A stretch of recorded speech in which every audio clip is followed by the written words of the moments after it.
ಸರ್ಕಾರದಿಂದ ಹಿಂದೆ ಕೋವಿಡ್ ಮಾರ್ಗಸೂಚಿ ರಿಲೀಸ್ ಆಗಬಹುದು.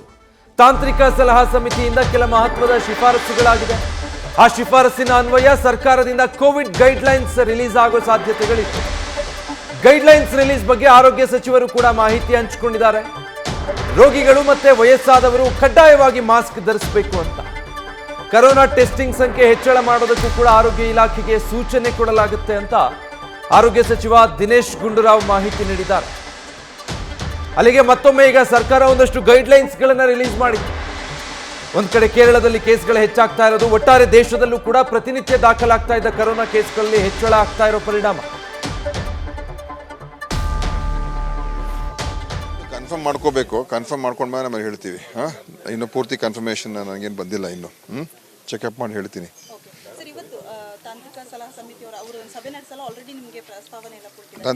ತಾಂತ್ರಿಕ ಸಲಹಾ ಸಮಿತಿ ಅವರು ಮೀಟಿಂಗ್ ಮಾಡಾಯಿತು. ಭಾನುವಾರನೇ ಅವರಿಗೆ ಅದು ಇನ್ನೂ ಪ್ರೀಪೋನ್ ಮಾಡಿಬಿಟ್ಟು ಭಾನುವಾರನೇ ಮಾಡಿಸಿ ಅವರೆಲ್ಲ ಡಿಸ್ಕಸ್ ಮಾಡಿ ಸಜೆಷನ್ಸ್ ಕೊಟ್ಟಿದ್ದಾರೆ. ಇವತ್ತು ಒಂದು ಅಡ್ವೈಸರಿ ನಾವು ಇವತ್ತು ಇಶ್ಯೂ ಮಾಡ್ತೀವಿ. ಈಗ ಏನೇನು ಅಂಶಗಳಿರ್ತದೆ ಅಂತ ಹೇಳಿ ಅದನ್ನು ಇವತ್ತು ಇಶ್ಯೂ ಮಾಡ್ತಾರೆ. ನೋಡಿ, ಈಗ ಅದಕ್ಕೂ ಈಗೇನು ಸದ್ಯಕ್ಕೇನು ನಾವು ಮಾತಾಡೋದು ಬೇಡ. ಈಗ ಏನು ಅಡ್ವೈಸರಿ ಇದೆ ಅದನ್ನು ಇಶ್ಯೂ ಮಾಡ್ತೀವಿ. ಆಮೇಲೆಲ್ಲ ಸ್ವಲ್ಪ ಯಾವ ರೀತಿಯಾಗಿ ಇದು ಬೆಳವಣಿಗೆ ಆಗ್ತಾಯಿದೆ ನೋಡ್ತೀವಿ.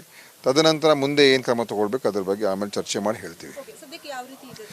ಸದ್ಯದಕ್ಕೆ ನೋಡಿ, ಏನು ಆತಂಕ ಮತ್ತು ಈ ಏನು JN1 ಅಂತ ಇದೆ ಮತ್ತು ಬೇರೆ ಬೇರೆ ಕೋವಿಡ್ ಸ್ಟೇನ್ಸ್ ಏನಿದೆ, ಎಲ್ಲೂ ತೀರಾ ಅದರಿಂದ ನಮಗೆ ಭಾಳ ಹಾನಿಕರ ಆಗ್ತಕ್ಕಂಥದ್ದು ಏನೂ ಕಾಣ್ತಾ ಇಲ್ಲ ಇದುವರೆಗೂ ಇರುವಂಥ ಮಾಹಿತಿ.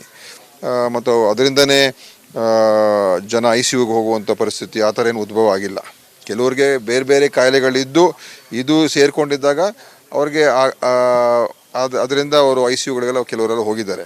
ಅದು ಬಿಟ್ಟರೆ ಇದರಿಂದನೇ ಕೋವಿಡಿಂದನೇ ಯಾರೂ ಕೂಡ ಆ ಥರ ಪರಿಸ್ಥಿತಿ ಬಂದಿರತಕ್ಕ ಇದುವರೆಗೂ ನಮಗೆ ಕಂಡು ಬಂದಿಲ್ಲ. ಯಾರ ಮೇಲೂ ಕೂಡ ಈಗ ಆ ಥರ ಕ್ರಮ ಏನು ತೊಗೊಳಕ್ಕೆ ಹೋಗ್ತಾ ಇಲ್ಲ.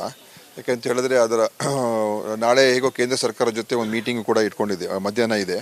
ಸೊ ಆ ಮೀಟಿಂಗ್ನಲ್ಲಿ ಏನೇನು ಮುಂದೆ ಚರ್ಚೆ ಮಾಡಬೇಕು, ಏನೇನು ಕ್ರಮ ತೊಗೋಬೇಕು ಅಲ್ಲೂ ಡಿಸೈಡ್ ಮಾಡ್ತೀವಿ. ಯಾಕಂದರೆ ಸುಮ್ಮನೆ ನಾವು ಏನೋ ಮಾಡಿಬಿಡೋದು ಆಮೇಲೆ ಮತ್ತೆ ಅದು ವಾಪಸ್ ಹೋಗೋದು ಆ ಥರ ಆಗೋದು ಬೇಡ. ಎಲ್ಲ ಮಾಹಿತಿಗಳನ್ನು ತೆಗೆದುಕೊಂಡು ನಂತರ ತೀರ್ಮಾನ ಮಾಡ್ತೀವಿ. ನಾಳೆ ಕೇಂದ್ರ ಸರ್ಕಾರದ ಜೊತೆನೂ ಕೂಡ ಕೇಂದ್ರ ಸಚಿವರು ಕೂಡ ಒಂದು ಸಭೆಯನ್ನು ಕರೆದಿದ್ದಾರೆ. ಅಲ್ಲೂ ಈ ವಿಷಯಗಳೆಲ್ಲ ಚರ್ಚೆ ಮಾಡ್ತೀವಿ. ಇವತ್ತಿಗೆ ಹೇಳಿದ್ನಲ್ಲ, ಮಾಸ್ಕನ್ನು ವಯಸ್ಸಾಗಿರೋರು ಅವ್ರ ಮಾಸ್ಕ್ಗಳನ್ನು ಹಾಕ್ಕೊಳ್ಬೇಕಾಗ್ತದೆ. ಮತ್ತು ಯಾರಿಗೆ ಬೇರೆ ಬೇರೆ ರೋಗಗಳು ಇರ್ತಕ್ಕಂಥವ್ರು, ಯಾರಿಗೆ ಕೋವಿಡ್ ಅಂದರೆ ಇದು ಹೃದಯ ಅಥವಾ ಕಿಡ್ನಿ ಅಥವಾ ಬೇರೆ ಬೇರೆ ಈ ಥರ ಒಂದು ಅವ್ರಿಗೆ ರೋಗಗಳಿದ್ದರೆ, ಯಾಕಂದರೆ ಅವ್ರಿಗೆ ಇಮ್ಯುನಿಟಿ ಕಮ್ಮಿ ಇರ್ತದೆ. ಸೊ ಅವ್ರಿಗೆ ಯಾವುದೇ ರೀತಿಯ ಸೋಂಕು ಅವ್ರಿಗೆ ಮುಟ್ಟಬಾರ್ದು. ಸೊ ಅವ್ರಿಗೂ ಕೂಡ ಮಾಸ್ಕ್ ಹಾಕ್ಕೊಂಡ್ರೆ ಒಳ್ಳೆಯದು. ವಯಸ್ಸಾಗಿರೋರು ಮಾಸ್ಕ್ ಹಾಕ್ಕೊಂಡ್ರೆ ಒಳ್ಳೆಯದು. ಮತ್ತು ಭಾಳಷ್ಟು ಜನ ಆಗ ಅವರು ಕೂಡ ಮಾಸ್ಕ್ ಹಾಕ್ಕೊಂಡು ಬೇರೆಯವ್ರಿಗೆ ಇನ್ಫೆಕ್ಷನ್ ಆಗಬಾರ್ದು. ಸೊ ಅಂಥವ್ರು ಹಾಕ್ಕೋಬೇಕು. ಈ ರೀತಿಯಾದಂಥ ಕೆಲವು ವಿಷಯಗಳನ್ನು ಬಹುತೇಕ ಇರ್ತದೆ. ಅದು ಮೋಸ್ಟ್ಲಿ ಟೆಸ್ಟ್ಗೆ ಹೋಗಿರ್ಬೋದು, ನಾನು ಚೆಕಪ್ ಮಾಡ್ತೀನಿ. ಯಾಕಂದರೆ ಅದು 100% ಮಾಹಿತಿ ತೊಗೊಂಡು ಆಮೇಲೆ ಹೇಳ್ಬೋದು. ಅದು JN1 ಬೇಕಾದಷ್ಟು ಬೇರೆ ಬೇರೆ ದೇಶಗಳು ಕೂಡ ಇದೆ. ಇದುವರೆಗೂ JN1 ಭಾಳ ಗಂಭೀರವಾದಂಥ ಒಂದು ಪರಿಣಾಮ ಆಗಿರತಕ್ಕಂಥದ್ದು ಎಲ್ಲೂ ಕೂಡ ನಮಗೆ ಕಂಡು ಬಂದಿಲ್ಲ. ಅಮೆರಿಕಾದಲ್ಲಾದ್ರೂ ಇರ್ಬೋದು, ಸಿಂಗಪೂರ್ಲಾಗಿರ್ಬೋದು, ಬೇರೆ ರಾಜ್ಯಗಳಲ್ಲೂ ಕೂಡ ಇರ್ಬೋದು. ಅದರಿಂದ ಈಗ ಹಿಂದೆ ಒಮಿಕ್ರಾನ್ ಬಂದಿತ್ತು, ಅದು ಬಂದು ಹೋಯಿತು. ಸೊ ಅದಕ್ಕೋಸ್ಕರ JN1 ಅಂತ ಹೇಳಿದ ತಕ್ಷಣ ಆತಂಕ ಏನಿಲ್ಲ. ಅದು ಒಂದು ಈ ಕೋವಿಡಲ್ಲಿರುವಂಥ ಇನ್ನೊಂದು ರೂಪಾಂತರ ಆಗಿರ್ತಕ್ಕಂಥ ಒಂದು ವೈರಾಣು. ಅದರಿಂದ ಅದು ಆಗಿದೆ ಅಂತ ಹೇಳಿದ ತಕ್ಷಣ ಅದನ್ನು ಕೂಡ ಗಾಬರಿ ಏನಿಲ್ಲ ಆ್ಯಸ್ ಆಫ್ ಟುಡೇ, ಆಯಿತಾ, ಇವತ್ತಿನ ಪರಿಸ್ಥಿತಿಯಲ್ಲಿ. ಸೊ ನಾವು ಒಟ್ಟಾರೆ ಎಲ್ಲವನ್ನು ಕೂಡ ಎಚ್ಚರಿಕೆಯಿಂದ ಇವತ್ತು ಮಧ್ಯಾಹ್ನ ನಮ್ಮ ಎಲ್ಲ ಜಿಲ್ಲಾಧಿಕಾರಿಗಳು, ಆರೋಗ್ಯ ಅಧಿಕಾರಿಗಳ ಜೊತೆ ನಮ್ಮ ಪ್ರಧಾನ ಕಾರ್ಯದರ್ಶಿಗಳು ಒಂದು ಮೀಟಿಂಗು ಇಟ್ಕೊಂಡಿದ್ದಾರೆ. ವಿಡಿಯೋ ಕಾನ್ಫರೆನ್ಸು ಎಲ್ಲ ರಾಜ್ಯದ ಎಲ್ಲ ಕಡೆ ಈ ಬೇರೆ ಬೇರೆ ಸೂಚನೆಗಳೆಲ್ಲ ನೀಡ್ತಾ ಇದ್ದೀವಿ, ಮಾನಿಟರ್ ಮಾಡ್ತಾ ಇದ್ದೀವಿ. ನಾನು ನಮ್ಮ ಪ್ರಿನ್ಸಿಪಲ್ ಸೆಕ್ರೆಟರಿ ಮತ್ತು ಡಿಸ್ಟ್ರಿಕ್ಟ್ ಹೆಲ್ತ್ ಆಫೀಸರ್ಸ್ ಎಲ್ಲ ಮಾತಾಡ್ತಾರೆ. ನಾನು ಭಾಗವಹಿಸಿದ್ರು ಕೂಡ ಸ್ವಲ್ಪ ಹೊತ್ತು ಭಾಗವಹಿಸ್ತೀನಿ. ಆಸ್ಪತ್ರೆಗಳಿಗೆ ಈಗ ಕಿಟ್ಗಳೆಲ್ಲ ಖರೀದಿ ಮಾಡ್ತಾ ಇದ್ದೀವಿ. ನಮ್ಮ ಹತ್ರ ಇದೆ, ಬಟ್ ಅಷ್ಟೊಂದು ಕ್ವಾಂಟಿಟಿ ಇಲ್ಲ. ಸೊ ಈಗ ನೇರವಾಗಿ ನಾವು ನಮ್ಮ ಅಧಿಕಾರಿಗಳಿಗೇ ಅವರ ಹಂತದಲ್ಲೇ ತಾತ್ಕಾಲಿಕವಾಗಿ ತೊಗೊಳ್ಳಿ. ಯಾಕಂದರೆ ನಾವು ಇಲ್ಲಿಂದ ಪ್ರೊಕ್ಯೂರ್ ಮಾಡಿ ಕಳಿಸೋಷ್ಟು ಲೇಟ್ ಆಗ್ತದೆ. ಸ್ಥಳೀಯವಾಗಿ ನೀವೇ ತೊಗೊಳ್ಳೋದಕ್ಕೆ ಅಂತಲೇ ನಾವು ಅವ್ರಿಗೆ ಒಂದು ಪರ್ಮಿಷನ್ ಕೊಡಿಸೋದಕ್ಕೆ ಈಗ ನಾವು ತೀರ್ಮಾನ ಮಾಡಿದ್ದೇವೆ.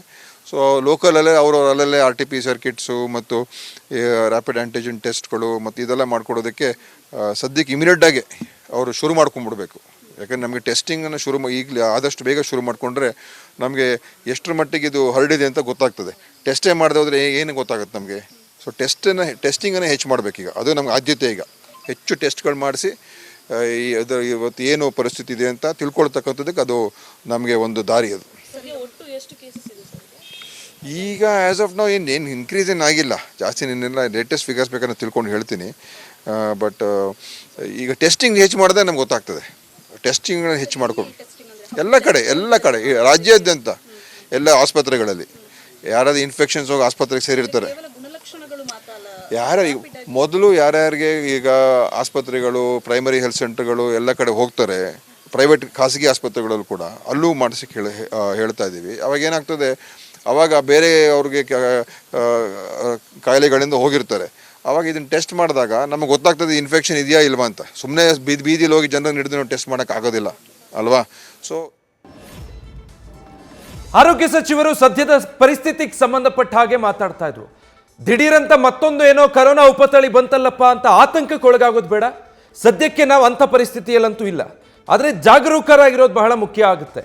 ವಯಸ್ಸಾದವರಾಗಬಹುದು ಅಥವಾ ಈಗಾಗಲೇ ಒಂದಷ್ಟು ಹೆಲ್ತ್ ಕಾಂಪ್ಲಿಕೇಶನ್ಗಳನ್ನು ಉಳ್ಳವರಂಥವರಾಗಿರ್ಬೋದು, ಚಿಕ್ಕ ಮಕ್ಕಳಾಗಿರ್ಬೋದು, ಎಲ್ಲರೂ ಕೂಡ ಮಾಸ್ಕ್ ಹಾಕೊಳ್ಳೋದು ಕಡ್ಡಾಯವಾಗಿ, ಅಥವಾ ಈ ಹಿಂದಿನ ಸಂದರ್ಭದಲ್ಲಿ ಯಾವ ರೀತಿ ಪ್ರಿಕಾಷನ್ಸ್ ತಗೋತಾ ಇದ್ರಲ್ಲ ಆ ಎಲ್ಲ ಮುಂಜಾಗ್ರತಾ ಕ್ರಮಗಳನ್ನು ಈಗಿಂದನೇ ಅನುಸರಿಸೋದು ಒಳ್ಳೆಯದು.